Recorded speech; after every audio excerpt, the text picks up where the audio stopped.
Në këtë intervistë do të flasim për një fenomen të rëndësishëm shoqëror në Shqipëri, rritjen e divorceve dhe pasojat që ato kanë për familjen dhe veçanërisht për fëmijët. Sot kemi nderin të flasim me avokaten Margarita Kola, e cila sjell një perspektivë të drejtë për drejtë nga praktika e saj ligjore. Ajo do të na ndihmojë të kuptojmë më thellë arsyet kryesore pse çiftet po ndahen më shpesh në Shqipëri, do të na flasi për sfidat dhe rregullimet ligjore për kujdestarinë e fëmijëve pas divorcit, si mund të menaxhohet më mirë procesi i divorcit për të minimizuar si rrjedhoi pasojat sociale dhe emocionale. Qëllimi ynë është të hedhim dritë mbi këtë fenomen duke kuptuar kështu jo vetëm statistikat, por edhe situatat reale të familjeve shqiptare.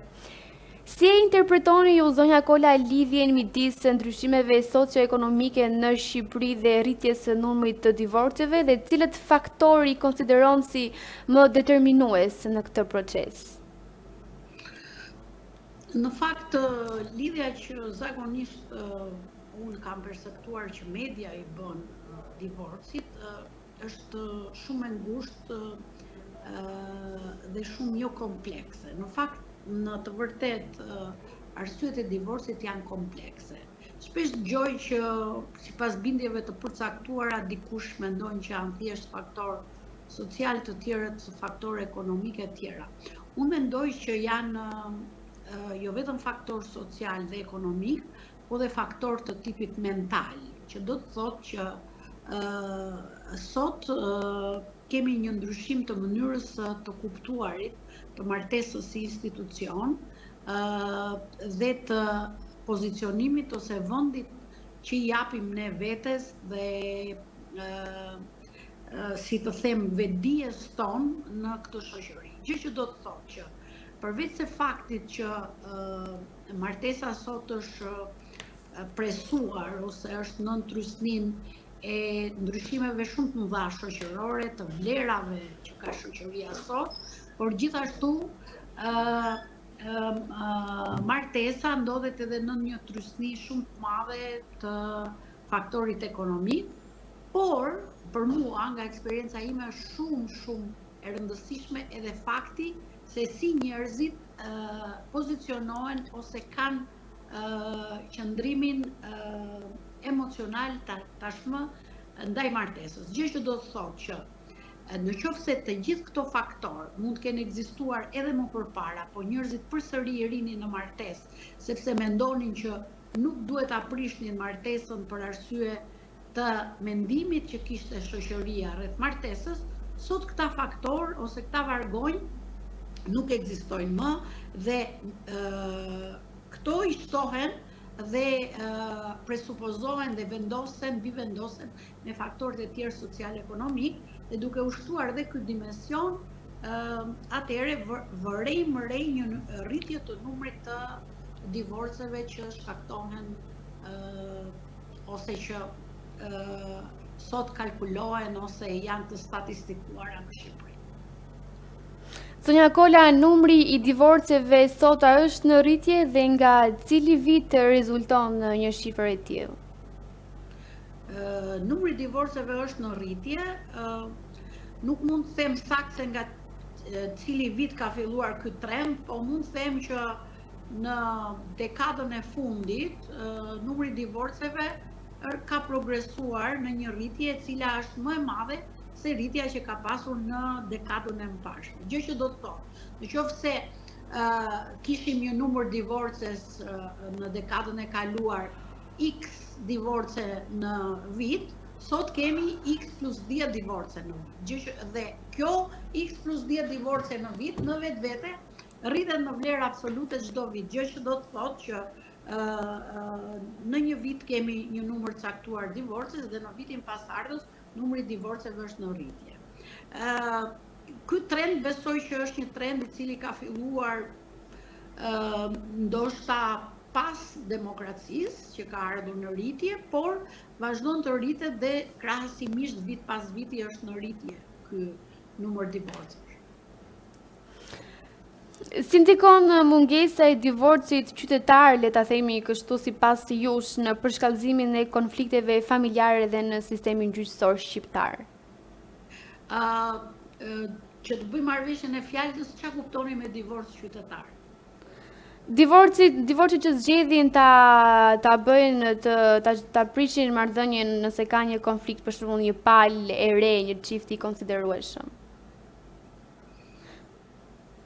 Shiko, divorci në fakt nuk ka të bëjë me faktin që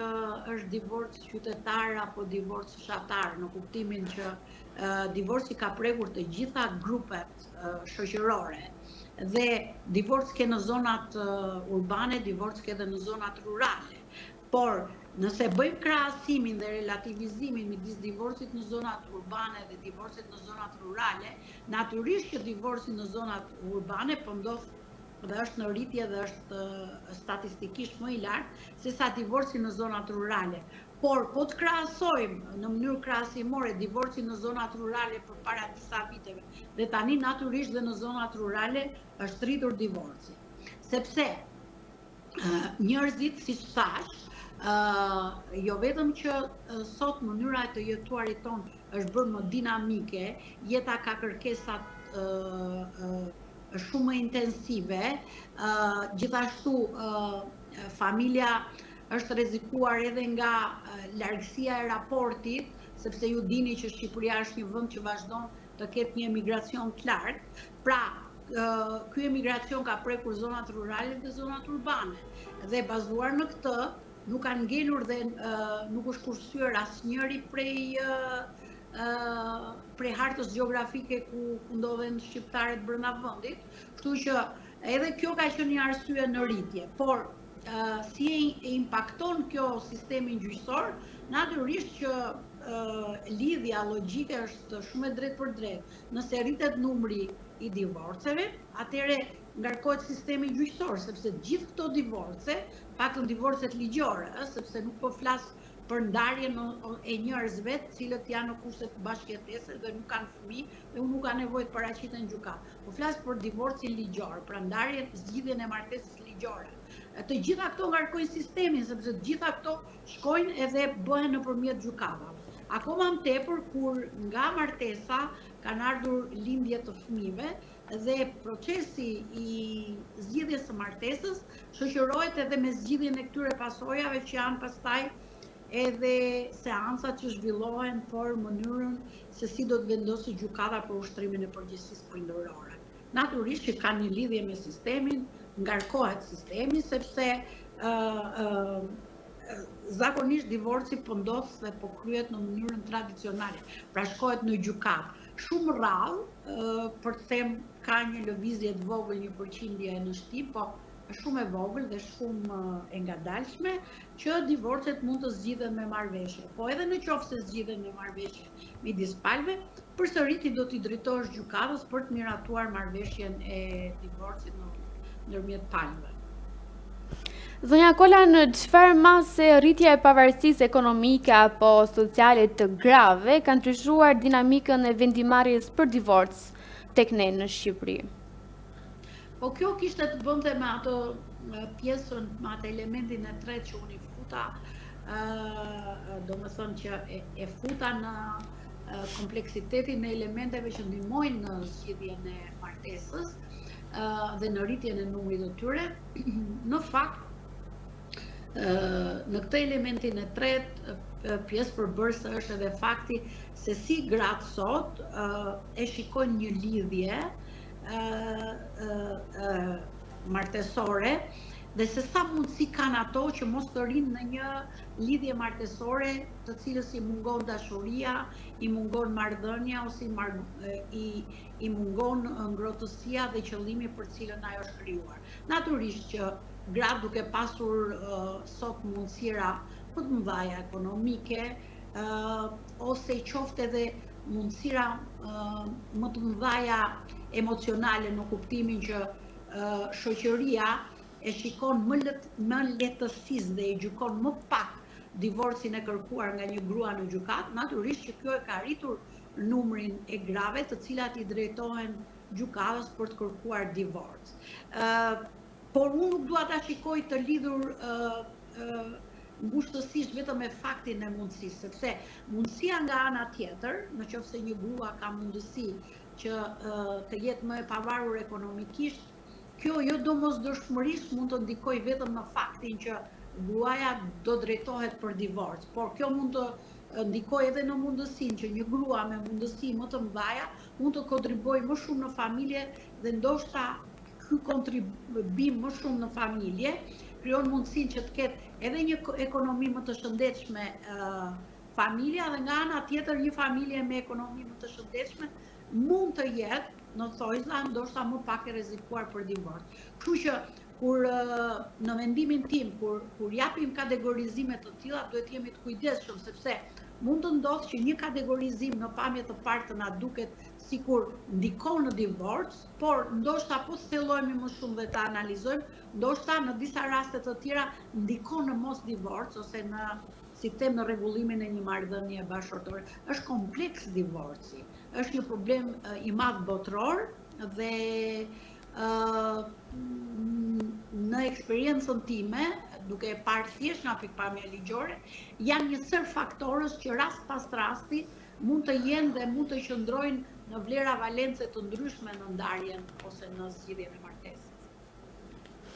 Si analizoni ndikimin e emigracionit në fragmentimin e familjes shqiptare? Pra, a ndikon në një farë mënyre?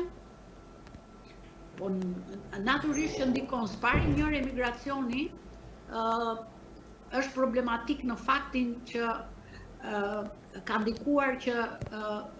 pak njerëz, duke qenë se janë të larguar pak njerëz, po krijojnë mundësi njohje dhe si rezultat është rritur mosha e lidhjes së martesës, sepse njerëzit duke qenë se largohen nga vendi, shkojnë në një vend tjetër, duhet që të bëjnë atë ciklin për të stabilizuar dhe për të krijuar një lloj stabiliteti dhe sigurie në vendin tjetër. Natyrisht kjo është proces merr kohën e vet dhe si rezultat njerëzit po martohen gjithmonë më tepër në një moshë më të madhe. Po, le të kalojmë pasi njerëzit vendosin dhe kanë lidhur një martesë. Natyrisht që unë e ceka pak më përpara, nuk ka nevojë të shpikim, sepse është një, si të them, merret e mirëqen kjo gjë që raporti midis dy personave, të cilët qoftë edhe kur kanë lidhur martesë, njëri për shembull ndodhet në Shqipëri, po marr një rast dhe tjetri ndodhet jashtë shtetit, ajo periudha derisa ky çift të bashkohet, qoftë njëri të kthehet në Shqipëri ose tjetri të ketë mundësinë të bëjë dokumenta dhe të bashkohet ligjërisht partneri tjetër, kjo pjesë e raportit është e vështirë të mbahet, sepse është një raport i cili është në distancë. Shiko, raporti i martesës, si çdo lidhje tjetër, është një raport i cili duhet ushqyer, duhet mbajtur gjallë. Dhe ky raport mbahet gjallë edhe duke qenë njerëzit duke parë njëri tjetrin në sy dhe duke qenë pranë njëri tjetrit. Largësia bën atë që shmonton në një farë mënyre, si të them, faktin dhe si të them vitalitetin që jep afërsia në lidhjen e dy partnerëve. Kështu që në këtë mënyrë është shumë e vështirë dhe ka mjaft divorce që shkaktohen për shkak të faktit që lidhja nuk konsumohet në gjithë hapësirën e vet dhe në gjithë dimensionin e vet. Dhe si rezultat aty hollohet ajo lidhja dhe ndoshta edhe kputet, është e vështirë. Ose mund të jemi edhe në rastin tjetër që i kanë mbijetuar kësaj periudhe të ndarjes, bashkohen në një vend tjetër dhe atje është vështirësia ku dy partnerët nuk përshtaten një lloj, sepse janë dy persona të ndryshëm, janë dy qenie të ndryshme, cilët në të njëjtën kohë po bëjnë përpjekje për të jetuar së bashku, për të mësuar me rregullat e njëri tjetrit, dhe nga ana tjetër ndodhen në një shoqëri me një kulturë tjetër, ku duhet përshtaten edhe me këtë kulturën e re. Dhe në këto kushte, mendoni që përpjekja vjen në të dyja drejtimet dhe kjo e vështirëson, krijon stres, krijon tension, krijon paksim të kohës dhe energjisë për t'ju përkushtuar partnerit dhe si rezultat dihet që në mënyrë derivat vjen edhe fakti që martesa frustrohet, martesa bëhet më e vështirë, raporti bëhet më i vështirë dhe njerëzit pa e menduar gjatë shpesh i drejtohen ndyrëve të gjykatës. edhe lind pastaj ndarja, divorci I cili ka të gjitha pasojat e veta. Natyrisht që pra, përgjigja ime për te shpjegimit që bëra dhe arsyetimit është që natyrisht që ndikon. Çfarë roli luajnë normat tradicionale dhe presioni shoqëror në vendimet për të qëndruar ose për të ndarë nga marrëdhënia dhe si po ndryshojnë këto dita ditës? Natyrisht që morali dhe ajo ngjitja ose ai tutkalli, nëse them që I cili ka mbajtur ndoshta pak më fort lidhjet ose martesat tradicionale, natyrisht që ai është një farë amortizatori dhe vepron si një forcë rezistente ndaj forcave të tjera të cilat për shembull mund të ekzistojnë në të njëjtën kohë dhe prodhojnë një rezultante e cila do të ndajë, për shembull, ose është krijuar një konflikt dhe ai të çon drejt divorcit. Nga ana tjetër, ne jemi qenie të cilat kemi në kujtesën tonë gjenetike ose dhe në kujtesën tonë emocionale të gjitha ato norma të cilat na janë transferuar nga familja dhe transmetuar nga familja dhe ne ndodhemi si qenie përballë kontradiktës që ta mbajmë këtë familje sipas normave të cilat na janë transmetuar dhe sipas gjitha përpjekjeve që kemi bërë në këtë familje për ta mbajtur, ose opinionit I cili na rrethon edhe ndikon në mënyrën se si ne mendojmë si subjekte, apo atyre forcave të jashtme të cilat vinë së jashtmi me gjitha të presionin që unë thash nga të gjitha drejtimet, kontradiktat ose ngacmuesët e jashtëm të cilët mund të krijojnë trysni për ta prishur familjen. Të dyja këto tërhiqin njëra tjetrën, se kush rezulton më e fortë, kjo varet pastaj nga dinamika në çift, nga gjithë faktorët që ne na rrethojnë pas, nga çfarë subjekti jemi ne, sa rezistent kemi ne që të bëjmë përpjekje për ta mbajtur martesën të lidhur apo jo, faktorë të tjerë se sa fëmijë ka në këtë çift, sa është forca e ndikimit të opinionit të jashtëm mbi individët, mbi subjektet që përbëjnë çiftin e lidhur në martesë. Pastaj kjo është komplet situatë tjetër dhe kjo varet rast pas rasti. Në eksperiencën time, unë nuk kam parë dy zgjidhje martese të njëjta. Qoftë në perceptimin që kam pasur palët për zgjidhjen e martesës, qoftë në prognozën pas zgjidhjes së martesës se si partnerët e ndarë vazhdojnë në raportin e tyre të funksionimit për shkak të fëmijëve ose dinamikën me të cilën ata ushqejnë mënyrën e ushtrimit të përgjegjësisë prindërore pas ndarjes. Kjo është rast pas rasti dhe mendoj që ata që japin formula të gatshme gabojnë sepse kësaj thonë që mos ta kuptosh divorcin në thellësinë e vet, po vetëm të shikosh dukjen dhe sipërfaqen e tij. Zonja Kola, si përballen çiftet sot me divorcin? A e lehtëson ai zgjidhjen apo e komplikon më shumë konfliktin? Të gjithë që drejtohen drejt divorcit mendojnë që divorci do të jetë zgjidhje e artë dhe me zgjidhjen e divorcit palët do të qetësohen, do të shikojnë jetën e tyre tjera si këto. Kjo ka një të vërtet pjesore në mendimin tim, sepse sidomos në rastet kur zgjidhja e martesës bëhet për martesa të cilët nuk kanë fëmijë, ndoshta situata mbas zgjidhjes së martesës ka një periudhë stabilizimi më të shkurtër sesa një divorc I cili ka të përfshirë brenda dhe fëmijë të ardhur nga kjo martesë. Sepse problemi mbas zgjidhjes së martesës shpesh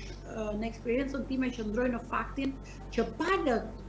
fëmijët të cilët kanë ardhur nga kjo martesë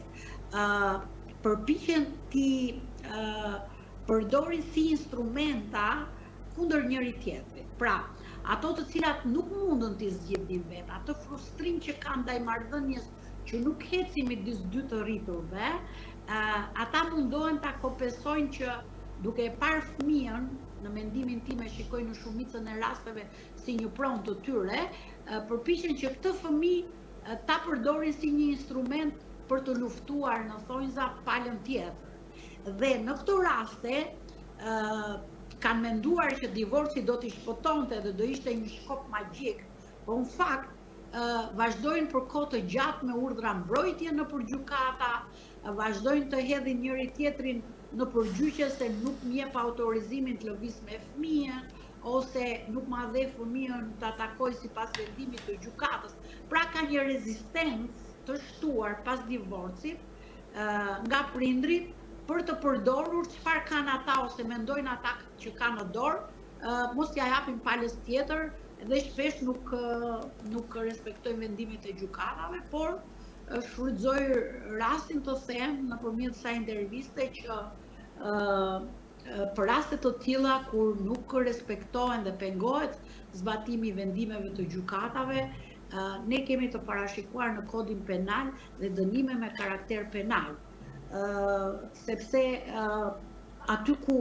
mbaron, domethënë, zgjidhja, aty ku dikush nuk të dëgjon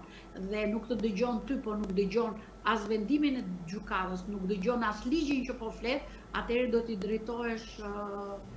po një gjykate që ta bësh atë tjetrin të dëgjoj vendimin e një gjykate tjetër. Kështu që në shumicën e rasteve njerëzit kanë perceptim shumë, si të them, të gabuar në një farë mënyre që divorci do ta zgjidhte këtë situatë, por edhe këtu janë një sër faktorësh kompleks, përfshi dhe kulturën tonë ballkanase si njerëz me shumë impuls, njerëz që reagojnë, njerëz jo të qetë, njerëz gjak nxehtë, të cilët vazhdojnë edhe pas divorcit të mos kuptojnë deri ku ishte përfundimi i kësaj marrëdhënie dhe që mbas asaj marrëdhënie, kur ata nuk e gjetën gjuhën, duhet zbatojnë gjuhën e ligjit pastaj. Kështu që nuk është se ndodh që me divorcin zgjidhen të tëra gjërat. Vetë divorci shkakton pasoja të tjera, cilat duhet të përsëri të mirë menaxhohen nga çiftet ose nga ish-partnerët. Çfarë pasojash psikologjike mund të ketë divorci në një familje veçanërisht tek fëmijët? Shiko, divorci nuk është i lehtë as për të rriturit, por veçanërisht nuk është i lehtë për fëmijët. Në fakt ne kur lindim, në një farë mënyre na lindin të tjerët, pra nuk kemi ndonjë vendim mbi lindjen tonë, po dhe kur vdesim, nuk e marrim ne vendimin, e merr përsëri natyra, o Zoti vendimin kur ne largohemi nga kjo botë. Kështu që pjesë shumë e rëndësishme e cila ndryshon ciklin ton të jetës është martesa. Sepse nga një njeri që ke ardhur në jetë, je zhvilluar si qenie, produkt shoqëror, produkt familjar, produkt i ADN-s tënde e kështu me radhë, ti futesh në një cikël ku do të jetosh me dikë tjetër. Pra, do të fillosh të ndryshosh dinamikën e tjetuarit tënd. Dhe në këtë moment, martesa është vendim shumë i rëndësishëm. Unë e mendoj që është i domosdoshëm dhe i rëndësishëm, sepse në fundit krijimi i familjes është struktura e shoqërisë, apo jo? Ne krijojmë vazhdimsi nëpërmjet familjes. Dhe në këtë kuptim është vendim shumë i rëndësishëm dhe duke qenë se martesa është vendim shumë i rëndësishëm, atëherë nga kjo rrjedh dhe fakti që edhe divorci në vetvete është një vendim shumë i rëndësishëm dhe jo i lehtë, sepse ti u fute në një martesë duke investuar në marrëdhënie emocionalisht, materialisht, në çdo pikpamje. Dhe në këtë kuptim, ti bëre një rrugtim duke investuar dhe në një moment caktuar gjithë ky investim pothuajse barazohet me zero në momentin kur ti kërkon edhe do prishësh familjen ose do zgjidhësh martesën, siç i themi në gjuhë ligjore. Kështu që në këtë kuptim nuk është vendim i lehtë, është vendim shumë i vështirë që ka pasoja emocionale. Unë njoh njerëz të cilët kanë dalë nga divorce shumë të vështira dhe si rezultat i saj janë aq të traumatizuar sa nuk vendosin dot, janë shumë skeptik të krijojnë një marrëdhënie tjetër. Qoftë mund mos jetë martesore, mund të jetë marrëdhënie ndoshta bashkëjetese, por e kanë shumë vështirë ta krijojnë. Ndërsa për fëmijën dyfishohet vështirësia, sepse fëmia jo vetëm që është produkt i kësaj familje dhe shikon që vatra e tij e përbër nga dy personat më të dashur, nëna dhe babai, nuk është më ajo që ishte dhe ati ndryshon dinamika dhe ai ndihet që qofse ndihesh deri tani mbrojtur nga dy fëmijë, ai mendon që kjo mbrojtje u copëzua, sepse në një vend tjetër ka babin dhe në një vend tjetër ka mamin. Plus kësaj është fakti që fëmia i do të dy, e do dhe nënën dhe babain. Dhe fëmia emocionalisht është i dërmuar emocionalisht, pra nëse unë përdor në mënyrë figurative shprehen i dërmuar emocionalisht, pra është i dërmuar emocionalisht sepse shikon që siguria e tij nuk është më siç ka qenë, shikon që i do të dy prindrit, por nuk ka forcë të ndihmojë sepse është i vogël që kjo familje të qëndrojë së bashku, dhe për më tepër në rastet kur divorcet vijnë si rezultat i një familje e cila ka qenë disfunksionale, ky fëmijë mbart me vete edhe shtresëzime të traumave të dhunës që ka parë të prindërve, të një mos funksionimi, dhe imagjinoni një fëmijë ku stresëzohen disa trauma të ndryshme emocionale. Kështu që është shumë e vështirë për fëmijën. Megjithatë, unë nuk i përkas atij grupi avokatësh ose qytetarësh që besojnë verbërisht dhe kategorikisht e fakti që për shkak se fëmia mund të traumatizohet, mundet që një martesë e cila nuk është funksionale duhet ekzistojë. Unë i përkas atij grupi që mendoj që njeriu duhet investohet totalisht në mbajtjen e një martese dhe ta shëndoshë martesën. Por kur kjo martesë, sipas parimeve të mia, nuk funksionon më dhe është e tillë e cila bëhet toksike, qoftë për fëmijët, qoftë për çiftin, atëherë më mirë një zgjidhje nëpërmjet divorcit dhe të fillojmë të rikuperojmë pasojat që vijnë nga divorci, sesa të qëndrojmë gjithmonë në një martesë e cila çdo ditë, çdo minutë krijon pasoja traumatike. Zonja Kolla, cilat janë disa nga arsyet konkrete më të shpeshta në Shqipëri për divorcin? Emigracioni, dhuna në familje, problemet ekonomike apo tradhtia? Shiko, të gjitha këto raste që ju përmendët, të gjitha janë prezente në divorc. Tani afërsisht mund të them, sepse nuk di të them, sepse unë nuk di të gjitha llojat e tematikave të divorcit, di ato të cilat kam ndeshur në punën time, por nuk di të gjitha llojat e tematikave të divorcit të kolegëve të mi, por çfarë kam lexuar nga vendime gjyqësore dhe çfarë kam ndjekur raste vet, çfarë kam dëgjuar në media ose nga njerëz të shoqëria ime ose të afërt të mi, mendoj që ajo që dominon të paktën në këtë 10 vjeçar janë pasiguria ekonomike dhe emigracioni. Shkojnë me njëri tjetrin, si të them, hap pas hapi. Këto do ishin dy arsyet kryesore, ndiqen pastaj nga arsyeja tjetër që ndoshta në fillim, domethënë të kohës së parë, se po e ndaj kështu, domethënë koha e diktaturës dhe koha e demokracisë, ndoshta në 10 vjeçarin e parë, me njëherë pas ndryshimit të sistemit, shumë divorce po ndodhin dhe për faktin që emigracioni ishte masiv, po edhe për faktin që ndoshta kishte çifte të cilët kishin qenë në ndryshimin e martesave të cilat nuk ishin qenë të dëshiruara. Tani kjo është paksuar në një farë mënyre sepse njerëzit sot po njihen vetë. Shoqëria është më e hapur mendërisht edhe pra gjykimet për mua janë duke u paksuar dhe është emigracioni për mua dhe arsyeja ekonomike e ndjekur dhe nga fakti që por ky është vetëm për divorcet kur kërkohen nga femrat, nga gratë, është edhe fakti që sot gratë ndjen më pak të paragjykuara dhe kanë më shumë mundësi ekonomike dhe nuk qëndrojnë në një marrëdhënie, nuk janë të detyruar të qëndrojnë në një marrëdhënie e cila për ato nuk është e përshtatshme dhe e shëndetshme. Pra këto janë 3 nga arsyet kryesore. Ndërsa për sa i përket faktit që nëse është tradhtia bashkëtorë, po siç është tradhtia bashkëtorë, kemi dhe raste ku domethënë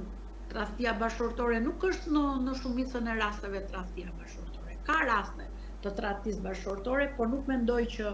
është kjo kryesorja. Mendoj që nëse krahasoj tradhtinë bashkëtorë me ndonjë arsye tjetër, është edhe një arsye të cilën unë faktikisht e shikoj pak me negativitet dhe mendoj që është negative. Njerëzit sot nuk e kanë më dëshirën dhe predispozitën që të investojnë në marrëdhëniet e tyre. Janë më pak të duruar dhe për mendimin tim, duke qenë se nuk na mësojnë rreth martesës dhe kemi një kulturë të çuguar rreth martesës, njerëzit investohen pak në martesë, pra nuk bëjnë përpjekje për ta mbajtur martesën, pra për ta kultivuar shëndetshëm martesën e tyre, por sidomos më të rinj gjejnë rrugën e shkurtër dhe direkt i drejtohen gjykatës. Biles ndonjëherë arsyet për cilët ndahet janë dhe shumë paradoksale. Nëse më lejohet ta them, kam dëgjuar 1-2 raste dhe biles nuk i kam marrë përsipër fare ato raste që t'i çoj drejt gjykatës, sepse u kam thënë mendohuni mirë përpara se të shkoni në gjykatë, raste paradoksale që në vlerësimin tim nuk kanë logjik të hekur për të prishur familjen dhe nuk e bëjmë familjen të pashëndetshme, kanë mundësi të rregullohet si marrëdhënie, është fakti që pse burri do shkoj dhe do takoj nënën e tij ditën e shtunë. Se mua nuk më pëlqen, thoshte një vajzë, që burri im të shkoj ditën e shtunë dhe të takoj maman e tij. Në mendimin tim, kjo nuk është arsye për të prishur një familje, sepse jo vetëm që mund të rregullohet kjo marrëdhënie, se si mund të menaxhohet që ai të jetë edhe në shtëpi, po të vetë takoj dhe nënën e vet, dhe nga ana tjetër, unë gjithmonë i qëndroj asaj. Kur ne i duam bashkëshortët, qoftë ne gratë dhe qoftë burrat kur na duan ne, na duan ashtu siç jemi. Kur ne martohemi, i duam ata ashtu siç duam ne të jenë ata. Po kjo nuk funksionon, sepse ky njeriu me të cilën ti e deshe ashtu siç ishte, në momentin që u martua me ty, është e njëjta qenie dhe nuk ka pse të ndryshoj dhe të bëhet ashtu siç e duam ne partnerin. Ne mund të gjejmë një gjuhë të përbashkët që të ndryshojmë disa stereotipe të mënyrës se si kemi jetuar, por ama duke ndryshuar këto stereotipe nuk është e nevojshme të ndryshojmë vetvete. Pra njeriu mund ta ndryshojë stereotipin në kuptimin që tashmë është në familje dhe ndoshta do shkoj më pak te prindrit e vet, ose do gjej një mënyrë tjetër se si ta menaxhoj kohën, por kjo nuk do të thotë që ti do ndërpresësh çdo lloj marrëdhënie me familjen tënde biologjike nga ke ardhur, sepse përndryshe asnjëri pasaj në çift dorojnë si 2 njerëz pa dinjitet. Ky është mendimi im. Zonja Kola, si vendoset kujdestaria e fëmijës dhe takimet me prindin tjetër dhe cilët janë faktorët që ndikojnë në mënyrë që gjykata t'i jap kujdestarinë nënës ose të vendos për një kujdestari të përbashkët? Shiko, faktori dominant dhe parimi dominues është interesi më i lartë i fëmijës. Ky duket si një slogan në pamje të parë, por ky është ai që orienton gjykatat në vendosjen e kujdestaris. Tani, ne nuk e përdorim termin kujdestari, por ne themi ushtrimi i përgjegjësisë prindërore. Në fakt parimisht me ligjin, sepse e shoh që dhe gazetarët do me thonë, mënyra se si i bëjnë pyetjet ose mënyra se si përdorin terminologjinë është e gabuar. Asnjëri nga prindrit nuk është kujdestari i fëmijës, në kuptimin ligjor të fjalës, të dy kanë të drejtë të ushtrojnë përgjegjësinë prindërore mbi fëmijën. Gjë që do të thotë, dhe ai prindër që nuk do ta mbajë shumicën e kohës fëmijën, dhe ai ushtron përgjegjësi prindërore, që do të thotë është përgjegjës, por mënyra si e ushtron është e ndryshme nga ky tjetri. Prindri i cili do ta mbajë shumicën e kohës fëmijën,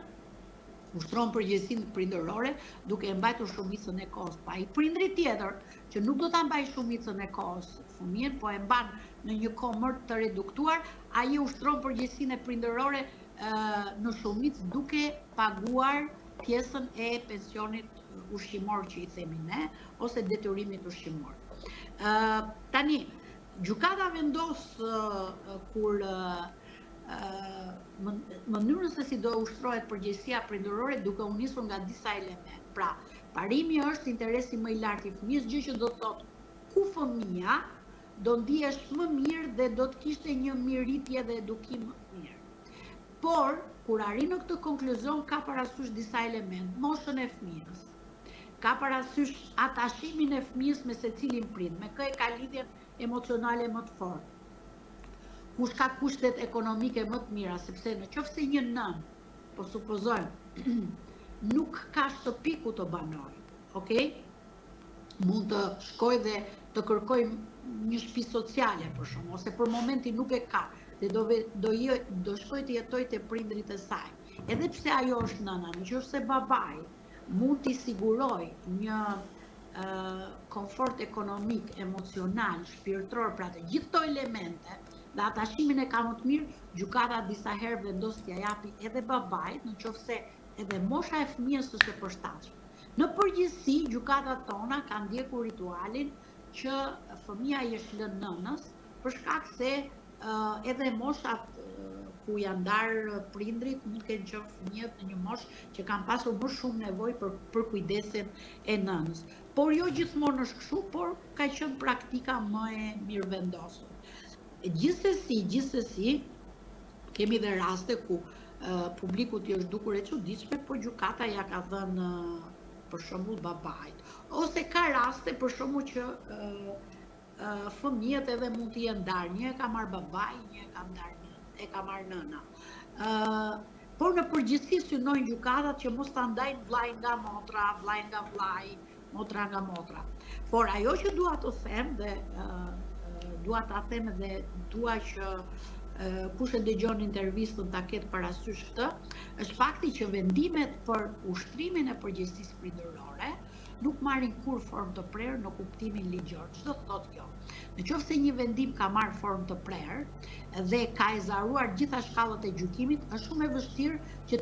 ti drejtohesh përsëri gjykatës për të bërë shikim të vendimit. Ka disa rregulla, po këtu nuk është vendi për të shpjeguar këtë. Ndërsa ndryshe nga ky rregull i përgjithshëm, vendimet për ushtrimin e përgjegjësisë prindërore dhe kur marrin formë të prerë në kuptimin procedurial, në kuptimin material nuk marrin formë të prerë, gjë që do të thotë prindri mund t'i drejtohet në çdo moment gjykatës dhe të thotë që ka ndryshuar kushtet. Pra, ti ja dhe në fillim babait këtë fëmijën sepse nëna ishte pa punë, djali në atë kohë donte të rrinte me babain e të tjera, dhe pas sa kohësh nëna rikuperon ndoshta disa disavantazhe që kishte dhe nëna mund të drejtohet përsëri gjykatës dhe të kërkoj ndryshimin e këtij vendimi sepse ka ndryshuar kushtet sociale-ekonomike. Sepse kjo bazohet dhe buron nga parimi që interesi më i lartë i fëmijës është ai që duhet të jetë primari. Pra, në këtë kuptim, ligjvënësi ka bërë përjashtim dhe në çdo moment mund të ndryshohet mënyra ushtrimit të përgjegjësisë prindërore. Sepse gjithmonë, sepse nuk do bënte sens që nëse kishte ndryshuar kushtet dhe fëmia tashmë i bie të jetë më mirë me prindin tjetër, fëmia mos ta ketë më këtë të drejtë. Kështu që në këtë kuptim, domethënë ligji ka fleksibilitet. Zonja Kola, unë ju falenderoj pamas për faktin që gjetët kohën dhe mundësinë të zhvillonit këtë intervistë me neve. Është detyrë e gjithë shoqërisë, jo vetëm ne avokatëve, por gjithë shoqërisë, e cila kur vjen puna për tema të tilla, duhet që ta ngrem lart debatin shoqëror për një gjë kaq të rëndësishme që siguron vazhdimsinë tonë si shoqëri njerëzore, siç është familja.